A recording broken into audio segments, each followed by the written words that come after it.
creating the conditions for change. Before you begin this work, whether you're arriving through a course, a meditation, or a shared retreat space, there's something important I want to say. Most people assume that change happens because we learn the right technique, understand ourselves better, or finally do the work correctly. In this work, something very different is true. Change doesn't happen because of effort. It happens because the conditions are right. What you're about to engage with, whether it takes the form of learning, guided practice, or time held in shared space, if these processes are present, change tends to unfold naturally. If they're missing, no amount of insight or practice will force it. Safety comes first. The first condition is safety. Nothing meaningful changes while the nervous system feels under threat. That threat doesn't have to be dramatic. It can be subtle. Pressure to improve, pressure to heal, pressure to get this right. In this work, whether experienced individually or alongside others, safety means not being rushed, not being judged, and not being forced, even by yourself. If at any point you feel the urge to push, override, or try harder, that's not a failure. It's information. The pause restores time. The second condition is the pause. The pause is not stopping, it's not avoidance, and it's not passivity. The pause restores time to the system. When we pause, even briefly, reactivity loosens, choice returns, and experience has somewhere to land. You'll notice this pause woven throughout the work, in the practices themselves and in the spaces between them. It's one of the most important parts of the work. Emotions complete. They are not fixed. The third condition is emotional completion. Emotions are not problems to solve. They are processes that want to move. We don't heal by discharging emotion, and we don't heal by suppressing it.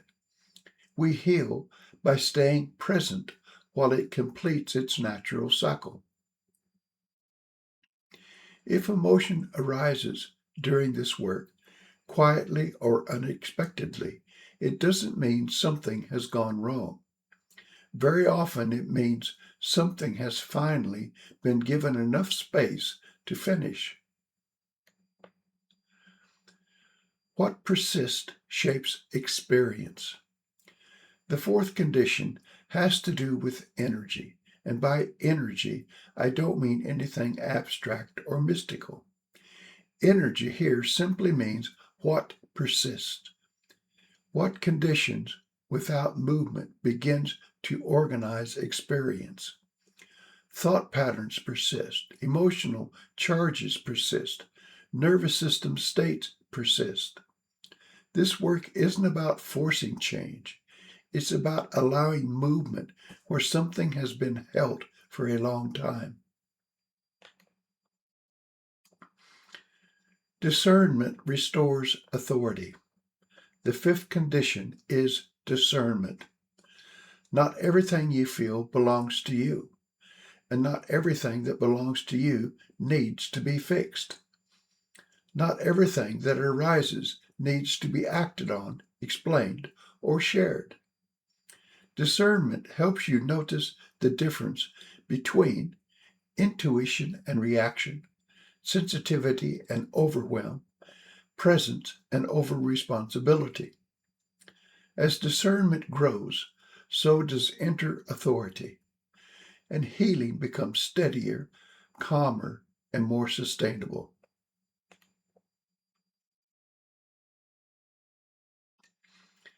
Presence is the regulating field. The final condition is presence. The most powerful regulating influence in this work is not technique. It is the quality of presence you bring and the way you meet yourself while doing it. A nervous system reorganizes in relationships with the environment, with others, and with itself, including the relationship you have with your own experience. You don't need to do this perfectly. You don't need to feel calm, and you don't need to get anywhere special. You only need to stay. As you move through this work, I invite you to move slowly. Revisit things. Pause when needed. And notice your relationship to the process itself. If something feels difficult, that doesn't mean you're doing it wrong. Often it means you're touching something honest. Change doesn't announce itself loudly.